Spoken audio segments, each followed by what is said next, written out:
नमस्कार, मैं हूं रमेश अवस्थी। हमारे खास कार्यक्रम समय संवाद में आपका स्वागत है। आज हमारे साथ हैं उत्तर प्रदेश सरकार के डिप्टी सीएम केशव प्रसाद मौर्य जी। केशव प्रसाद मौर्य से आज हम कई मुद्दों पर बातचीत करेंगे। बहुत बहुत आपका स्वागत है। धन्यवाद बहुत बहुत। सरकार के 4 साल पूरे हुए हैं। बड़ी जिम्मेदारी रही है आपके डिप्टी सीएम के रूप में। विभाग तो है ही, लेकिन इसके अलावा में भी कई जिम्मेदारियाँ रही हैं। क्या उपलब्धियाँ गिनाना चाहेंगे? देखिए, उपलब्धियों की अगर मैं बात करूंगा तो हमारी सरकार को 4 वर्ष हुए। इन 4 वर्षों में 1 वर्ष कोरोना के कारण से जिस स्पीड में हर काम होना चाहिए वो हम नहीं कर पाए, लेकिन हम श्री मुलायम सिंह यादव जी की, बहन मायावती जी की, श्री अखिलेश यादव जी की जो 3 सरकारें बीती, इन तीनों सरकारों ने मिल करके जितना काम नहीं किया होगा उससे ज़्यादा काम आदरणीय योगी आदित्यनाथ जी के अगुवाई में उत्तर प्रदेश की भारतीय जनता पार्टी सरकार ने 4 साल के अंदर करके देने का काम किया है। आप किसी क्षेत्र में, आपके कैमरे चारों तरफ घूमते रहते हैं, आपके रिपोर्टर्स और आपके छायाकार पूरे प्रदेश में, देश में घूमते रहते हैं, लेकिन उत्तर प्रदेश के अंदर जो 4 साल पहले के हालात थे किसी भी क्षेत्र में और जो 4 साल बाद अब हालात बने हैं, यह दोनों के बीच में जब तुलना करेंगे तो आप हमें 100 में से 100 नंबर देने का काम करेंगे, ऐसा मैं विश्वास जताता हूं। इसलिए ये मैं कह सकता हूं कि 15 साल पर हमारी सरकार के 4 साल भारी। मौर्य जी, आपके पास महत्वपूर्ण विभाग है पीडब्ल्यूडी विभाग, और ये विभाग ऐसा विभाग है जो हमेशा सुर्खियों में इस बात के लिए रहता था कि भ्रष्टाचार बहुत था।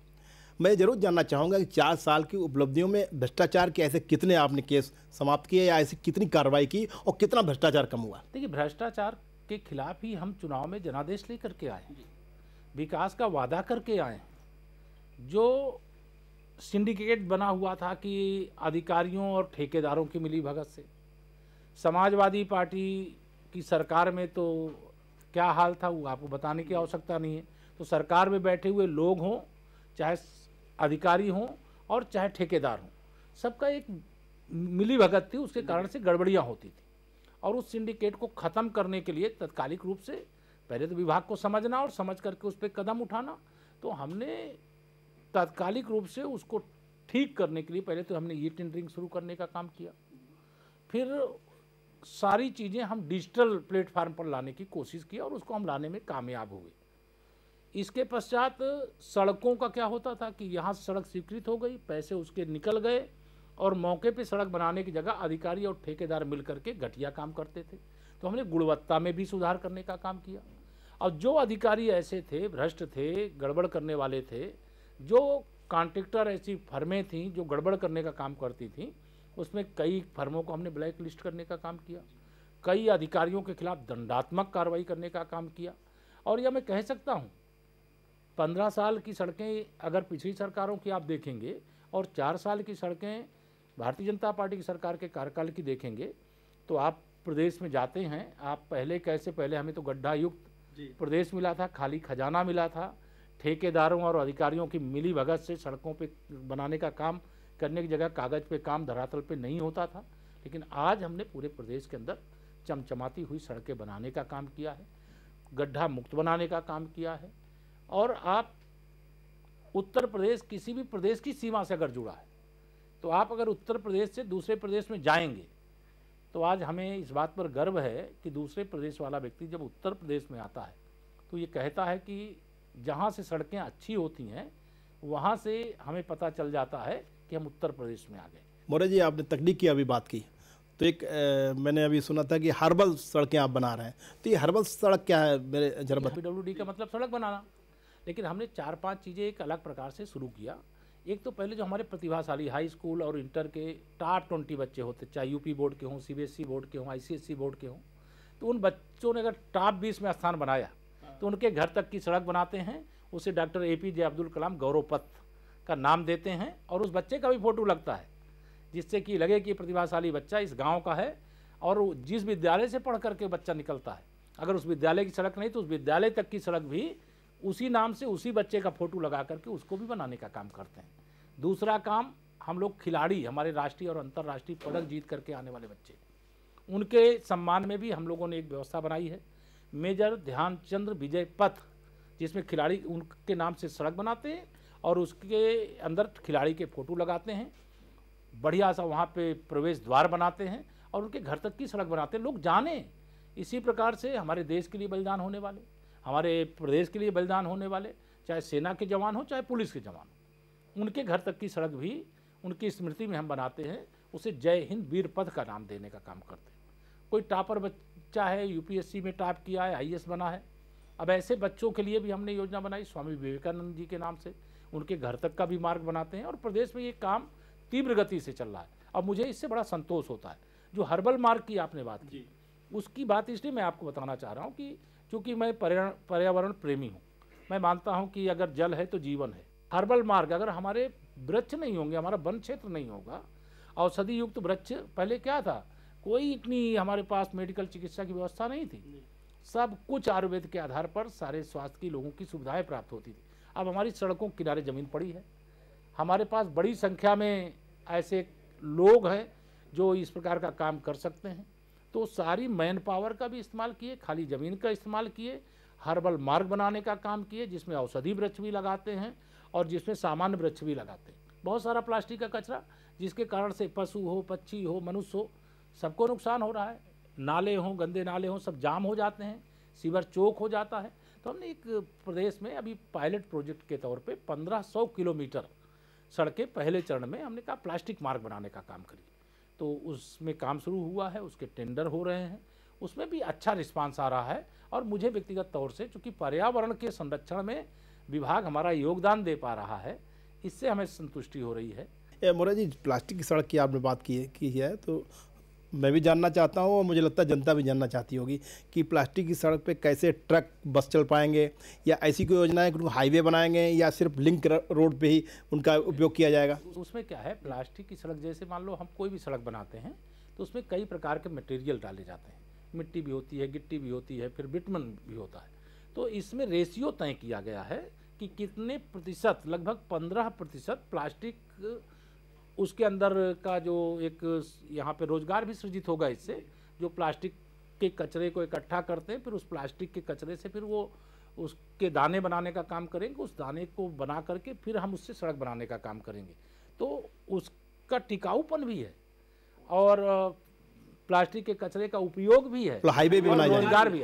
हाईवे बनाइए चाहे आप गांव की सड़क बनाइए, उससे कोई फर्क नहीं। पर्यावरण की अगर आपने बात की है अभी, तो प्रदेश में ऐसे कितने स्थान हैं, काफ़ी मैं हाईवे देखता हूँ, लिंक रोड भी देखता हूँ, कितना पर्यावरण के लिए वृक्ष लगाए गए आपके विभाग द्वारा?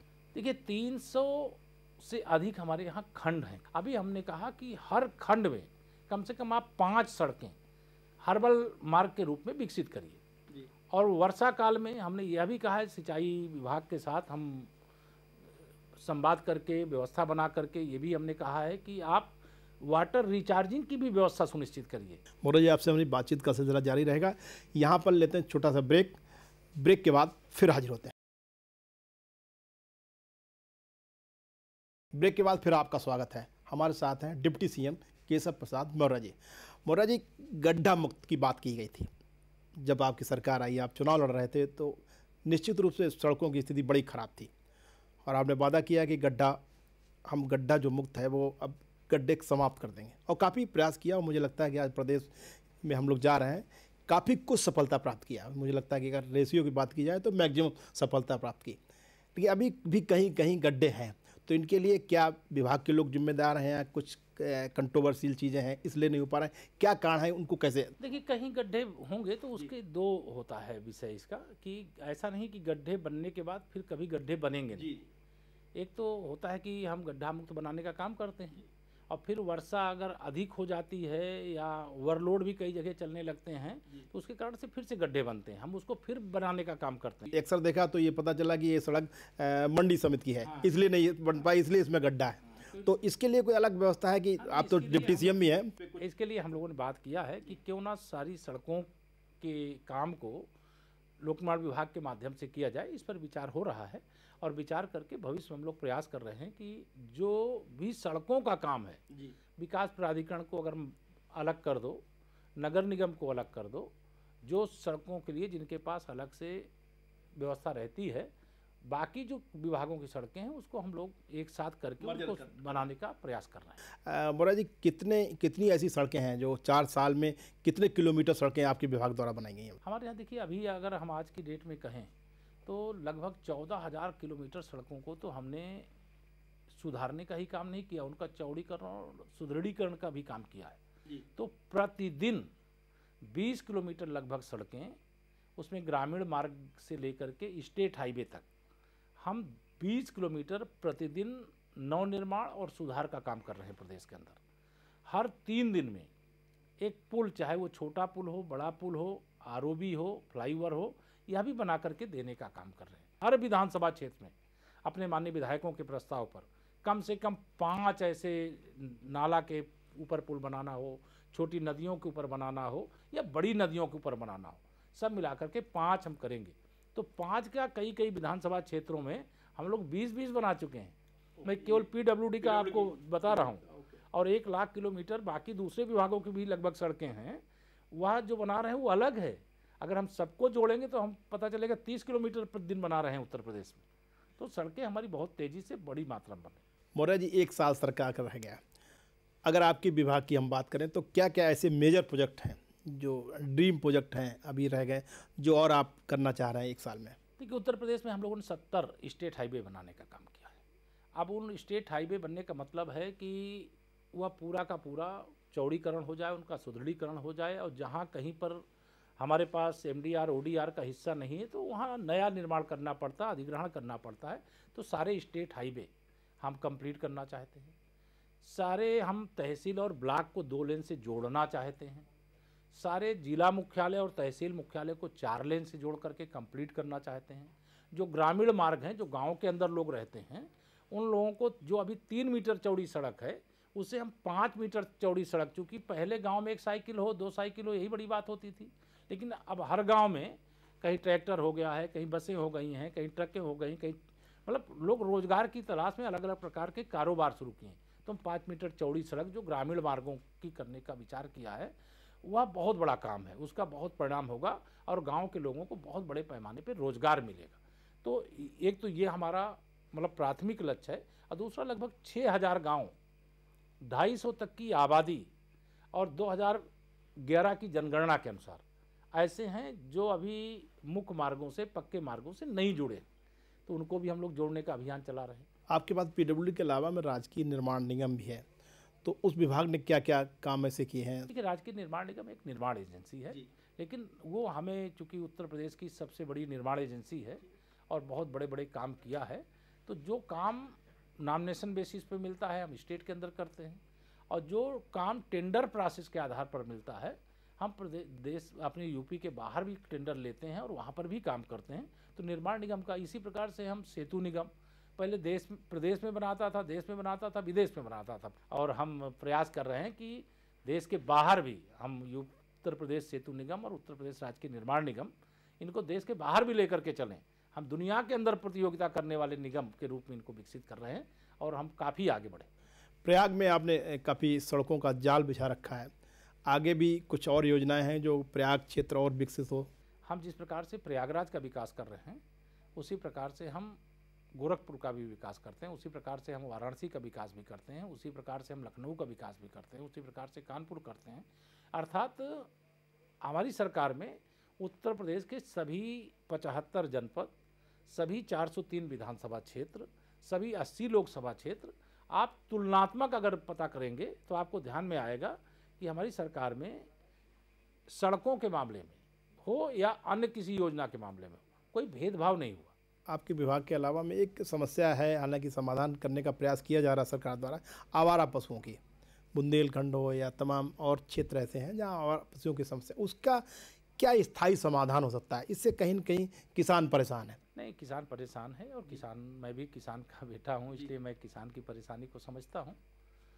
सरकार ने कई महत्वपूर्ण कदम उठाए हैं और अस्थायी समाधान के लिए भी विशेषज्ञ लोग अध्ययन कर रहे हैं, उसकी भी व्यवस्था की जाएगी। हम लोगों ने लगभग हर न्याय पंचायत में एक ऐसा प्रबंध किया हुआ है अभी सरकार के पैसे से, वहाँ पर ऐसे जो निराश्रित गौवंश हैं उनको वहाँ रखने की व्यवस्था की गई है, दूसरी व्यवस्था यह भी की गई, कोई गरीब परिवार है और निराश्रित गौवंश को वो पालन पोषण करता है तो उसको शुल्क दिया जाता है कि आप इनके पालन पोषण के बदले में एक गौवंश के ऊपर 30 रुपये, अगर वो 5 गौवंश पाला तो प्रतिदिन का उसको 150 रुपये हो गया। से अपने सभी किसान भाइयों से अपील है, सरकार सब करना चाहती है लेकिन सबके सहयोग की आवश्यकता है। और यह अब बुंदेलखंड भगवान की कृपा है, जब से हम लोग सरकार में आए हैं, जब से केंद्र में माननीय नरेंद्र मोदी जी के नेतृत्व में सरकार बनी है, कुछ समय को छोड़ दिया जाए तो वहाँ पानी भी पर्याप्त उपलब्ध हो रहा है, लोग अब पालन पोषण कर सकते हैं। जो संरक्षण के केंद्र बने वहाँ पर भेजें, स्वयं पालन करें और आवारा छोड़ने की जगह उनकी व्यवस्था करें। देखिए कि बड़ी समस्या है किसान आंदोलन की, तो ऐसे क्या कारण है जो किसान आंदोलन अभी तक नहीं समाप्त हो रहा है? आप जरा कुछ विस्तार बताएं। देखिए, किसान आंदोलन है ही नहीं। जो किसानों के पैदाइशी विरोधी हैं, जिन्होंने किसानों के लिए जीवन भर में कुछ किया ही नहीं है, वह किसान आंदोलन की आड़ में राजनीति कर रहे हैं। कांग्रेस से सवाल अगर करना हो, समाजवादी पार्टी से सवाल करना हो, तो इनसे पूछना चाहता हूँ, ये बताएं कि माननीय नरेंद्र मोदी जी के नेतृत्व में सरकार बनने से पहले खाद के लिए मेरे किसानों को लाठी नहीं खानी पड़ती थी। माननीय नरेंद्र मोदी जी के नेतृत्व में सरकार बनने से पहले जो भी पैदावार होती थी उसका खरीद होती थी कि उसका उचित मूल्य ये लोग देते थे। उत्तर प्रदेश में आदरणीय योगी जी के नेतृत्व में भारतीय जनता पार्टी की सरकार बनने से पहले क्या किसानों का ऋण माफी किया गया था? माननीय नरेंद्र मोदी जी के नेतृत्व में सरकार बनने से पहले क्या प्रधानमंत्री किसान सम्मान निधि दी जाती थी? जो किसानों के पास खेती वही है, उत्पादन करने वाले वही हैं, लेकिन जो पहले पैदावार होती तो उससे ज़्यादा होने लगी है। तो मेरे किसान का लाभ हो रहा है, उनकी आमदनी बढ़े, इसका कोई प्रबंध नहीं किया। आज माननीय नरेंद्र मोदी जी के खिलाफ जो आंदोलन चलाने की कोशिश कर रहे हैं, पूरे देश का किसान साथ नहीं दे रहा है इनका। और किसानों से सरकार ने बातचीत की, आज भी कह रहे हैं हम बातचीत को तैयार हैं।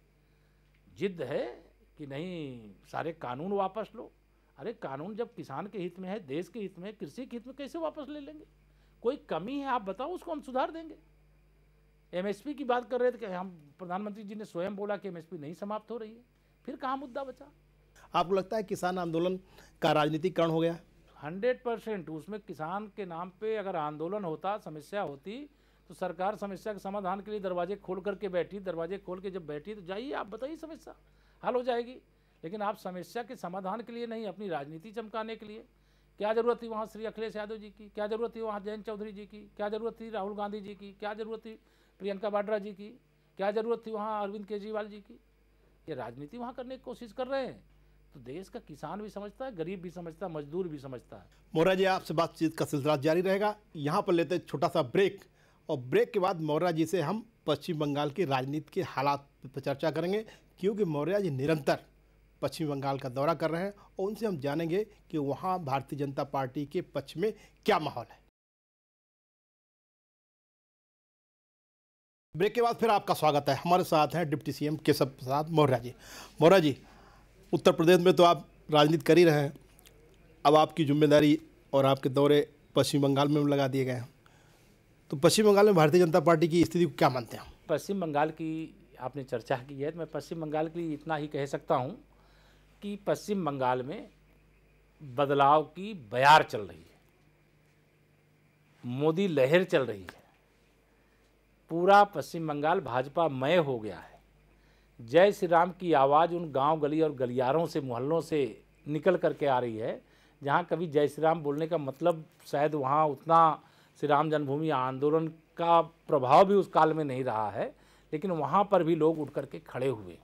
तो पश्चिम बंगाल में अब की बार 200 पार, 2 मई दी गई। भारतीय जनता पार्टी 200 से अधिक सीटें जीत करके वहाँ सरकार बनाने का काम करेगी। निवर्तमान राष्ट्रीय अध्यक्ष जी ने संकल्प पत्र जारी किया। कम्युनिस्टों, कांग्रेस की सरकार, फिर कम्युनिस्टों की सरकार, फिर टीएमसी की सरकार। हाहाकार मचा। हमारे 130 कार्यकर्ताओं की हत्या कर दी गई। टीएमसी के गुंडे चाहें तो आप अपने मताधिकार का प्रयोग कर सकते हैं, अगर नहीं चाहें तो नहीं कर सकते हैं। अगर आपको छोटा सा मकान और प्लाट है, आपका कुछ बनाना है, तो उनका क्लब बना हुआ है, कट देना पड़ेगा, वहाँ कट देना पड़ेगा। कट ही नहीं देना पड़ेगा, वो जिससे चाहेंगे उससे आपको सीमेंट, सरिया, ईंट खरीदनी पड़ेगी। जिससे चाहेंगे उससे आपको लेबर लेनी पड़ेगी। अगर आप नहीं लिए तो आप अपना मकान वहाँ नहीं बना सकते। इस अत्याचार का सामना करने के लिए पश्चिम बंगाल की जनता ने दीदी को लाया था और कम्युनिस्टों को हटाया था? नहीं, वो सुशासन चाहते थे, वो राम राज्य चाहते थे, वो मोदी राज चाहते थे। इसके लिए कम्युनिस्टों को हटा करके टीएमसी को लाने का काम किया, ममता बनर्जी जी को लाने का काम किया। लेकिन इन्होंने तो कम्युनिस्टों से भी बढ़ करके अत्याचार किया। वहाँ तो एक नारा एकदम गूंज रहा है चारों तरफ, टीएमसी का मतलब है, ममता दीदी का मतलब है घुसपैठियों का साथ, भतीजे का विकास। इसके अलावा कुछ बचा नहीं। जब ये चुनाव लड़ी थी, पहला चुनाव, उस समय ये दीदी कहलाती थी, तो एक तरह से पूरे पश्चिम बंगाल की बहन की तरह पूजी जाती थी, मानी जाती थी। लोग उनको बहुत स्नेह करते थे। और जो बच्चे होते थे तो बुआ मतलब भतीजा केवल अकेले अभिषेक नहीं रह जाते थे। हर वह युवा जो है अपने को मानता था कि मैं भी अभिषेक जैसा ही उनका भतीजा हूँ। लेकिन ये सब कुछ भूल करके ममता दीदी अत्याचार पर उतारू हो गई, मुस्लिम तुष्टीकरण की घटिया राजनीति पर उतारू हो गई, और पूरे पश्चिम बंगाल में त्राही त्राही है इस समय। पश्चिम बंगाल का चुनाव की बातचीत की जाए तो हमने वहाँ दौरा किया है, वो एक चीज़ कॉमन पाई है जो आपके कार्यकर्ताओं की पीड़ा है और उनकी आशंका भी है कि वहाँ पर बूथ लेवल पर गुंडागर्दी ज़्यादा होती है और कार्यकर्ता या जो आपका वोटर है वो बूथ तक नहीं पहुँच पाता है। देखिए, हमें चुनाव आयोग पर भरोसा है। अब किसी गांव के अंदर कोई टीएमसी का गुंडा बैठ करके किसी को वोट डालने के लिए जाने से नहीं रोक पाएगा। कोई टीएमसी का गुंडा बूथ पर कब्जा नहीं करने पाएगा।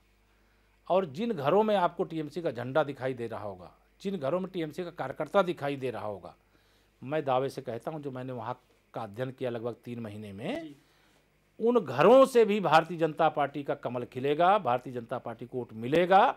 और मोदी जी पर भरोसा करते हुए, देश के प्रधानमंत्री जी पर भरोसा करते हुए, जिसे ममता दीदी अपना वोट बैंक समझती हैं, उन वोटरों के बीच में से भाजपा को वोट निकल करके आए। क्या लगता है कि एक संकल्प पत्र जो अमित शाह जी ने जारी किया है, कौन कौन सी खास बातें दिखी?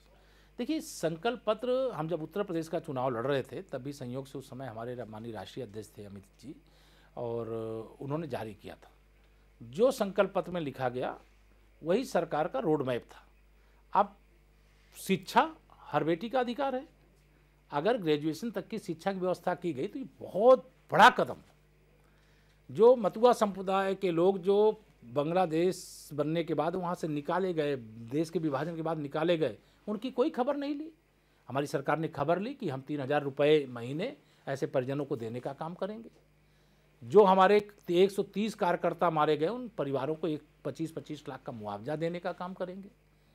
जो पश्चिम बंगाल के अंदर अन्याय, अत्याचार और भ्रष्टाचार हो रहा था, उसकी जांच करेंगे। जो दोषी होंगे उनके खिलाफ कार्रवाई करेंगे। वहाँ पे सच्चा राम राज्य होगा, सुशासन होगा, गुंडे भागे भागे फिरेंगे पश्चिम बंगाल में। इसीलिए मतलब इतना बड़ा परिवर्तन होने जा रहा है, इसीलिए भारतीय जनता पार्टी के पक्ष में लोग खड़े हुए हैं, इसीलिए टीएमसी में भगदड़ मची हुई है। कल जो संकल्प पत्र जारी किया गया बंगाल में, उसमें कई ऐसी चीज़ें की गई हैं, अच्छी चीज़ें की गई जिनको कहना उनको यहाँ भी लागू करने की ज़रूरत है। नहीं, जब हमारे यहाँ संकल्प पत्र बनाने की एक कमेटी बनती है जी। अभी तो 22 तक के लिए हमारे पास हमारा संकल्प पत्र है। संकल्प पत्र में लिखा हुआ एक एक शब्द, जैसे हमारे लिए गीता है, उसी प्रकार से अगले संकल्प पत्र के लिए भी फिर बैठेंगे लोग, और वो कमेटी बैठ करके अगला संकल्प पत्र बनाने का काम करेगी जब चुनाव आएगा। और उस संकल्प पत्र में क्या क्या काम अधूरा रह गया उसको पूरा करने का रोड मैप फिर तैयार करेंगे। हम तो उत्तर प्रदेश को सर्वोत्तम प्रदेश बनाएंगे, पश्चिम बंगाल को देश का सबसे विकसित प्रदेश बनाने का काम करेंगे। मोरा जी, पंचायत चुनाव आने वाले हैं, मुझे लगता है कि ये 2022 के इलेक्शन का एक सेमीफाइनल माना जा रहा है, तो क्या क्या तैयारियां हैं पंचायत चुनाव की? देखिए, भारतीय जनता पार्टी हर समय तैयार रहती है, कोई भी चुनाव के लिए और जनता की सेवा के लिए, देश की सेवा के लिए हर समय तैयार रहती है। पंचायत चुनाव की हमारी तैयारियां पूरी हैं। जिन चुनावों के लिए पार्टी अधिकृत प्रत्याशी लड़ाएगी, वह अधिकृत प्रत्याशी हमारे सर्वाधिक जीतेंगे, क्योंकि हमारा बूथ तक का संगठन बहुत मजबूत है। और उस बूथ तक के संगठन के बूते हम जिला पंचायत के हमारे सदस्य पार्टी की ओर से अधिकृत लड़ने जा रहे हैं। फिर क्षेत्र पंचायत के अध्यक्ष का चुनाव अधिकृत लड़ाया जाएगा, और हमें पूरा विश्वास है हम जिला पंचायत के सदस्य से लेकर के जिला पंचायत के अध्यक्ष और क्षेत्र पंचायत के सदस्य का चुनाव नहीं लड़ा रहे हैं, लेकिन क्षेत्र पंचायत के अध्यक्ष का चुनाव लड़ाएंगे, और सर्वाधिक भारतीय जनता पार्टी को सफलता मिलेगी। मोरे जी, सरकार की हम अगर 4 साल की उपलब्धियों की बात करें तो 3 आप क्या उपलब्धियां गिनाना चाहेंगे? देखिए, हम 3 उपलब्धियां नहीं, हम तो अगर किसी 3 को गिना देंगे तो बाकी के साथ अन्याय हो जाएगा। हम चाहे शिक्षा का क्षेत्र हो, चाहे चिकित्सा का क्षेत्र हो, चाहे रोजगार का क्षेत्र हो, चाहे कानून व्यवस्था का क्षेत्र हो, चाहे सड़क का क्षेत्र हो, चाहे बिजली का क्षेत्र हो, और चाहे पर्यटन के विकास का क्षेत्र हो, चाहे उद्योगों की स्थापना का क्षेत्र हो, चाहे भर्तियों से भ्रष्टाचार खत्म करने का क्षेत्र हो, हर क्षेत्र में जिधर आप नज़र दौड़ाएंगे उधर एकदम जैसे कमल का फूल खिला हुआ एकदम अलग प्रकार का आनंद प्रदान करने का काम करता है। वैसे ही उत्तर प्रदेश की सरकार ने लगभग जो जो विभाग हैं, जिस जिस काम के लिए जो विभाग हैं, उन विभागों के माध्यम से अच्छे काम किए गए हैं और आगे भी किए जाएंगे। सरकार के 4 साल पूरे हो गए हैं और मुख्यमंत्री जी योगी के साथ आप काम कर रहे हैं, वरिष्ठ मंत्री नहीं डिप्टी सीएम के रूप में काम कर रहे हैं। 4 साल का कैसा अनुभव रहा उनके साथ काम करना? नहीं, बहुत शानदार अनुभव रहा है। और देखिए, जिस प्रकार से मैं ये कहा करता हूँ कि देश को जिस प्रकार के प्रधानमंत्री की आवश्यकता थी, ऐसे प्रधानमंत्री के रूप में गरीब माँ बाप के बेटे और बहुत ही अनुभवी हमें प्रधानमंत्री माननीय नरेंद्र मोदी जी मिले हैं। उसी प्रकार से उत्तर प्रदेश में जिस प्रकार के मुख्यमंत्री की आवश्यकता थी, आदरणीय योगी आदित्यनाथ जी के रूप में हमें वैसे ही परिश्रम की पराकाष्ठा करने वाले, गरीबों, किसानों, मजदूरों के लिए दिन रात काम करने वाले, नौजवानों के लिए काम करने वाले हमें मुख्यमंत्री मिले। तो ये हमारे लिए गर्व की बात है और हमारा अनुभव बहुत अच्छा रहा।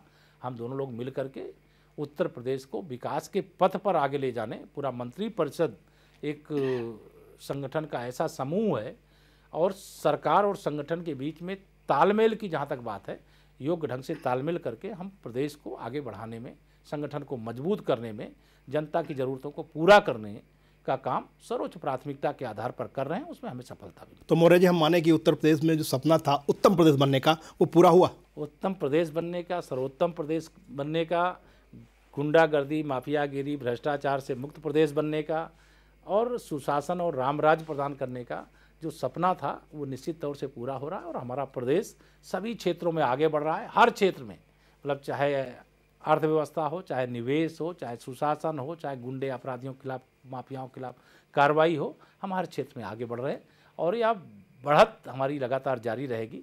अभी 1 वर्ष पूरा हमारे पास और है। मौर्य जी, हमसे बातचीत करने के लिए बहुत बहुत धन्यवाद। ये थे उत्तर प्रदेश सरकार के डिप्टी सीएम केशव प्रसाद मौर्य जी। मौर्य जी का कहना है कि लोक निर्माण विभाग में भ्रष्टाचार बिल्कुल समाप्त हो गया है। उत्तर प्रदेश की भारतीय जनता पार्टी ने उत्तर प्रदेश को उत्तम प्रदेश बनाने का जो सपना देखा था, वो पूरा हो गया है। पश्चिमी बंगाल में भारतीय जनता पार्टी की सरकार पूर्ण बहुमत से बन रही है।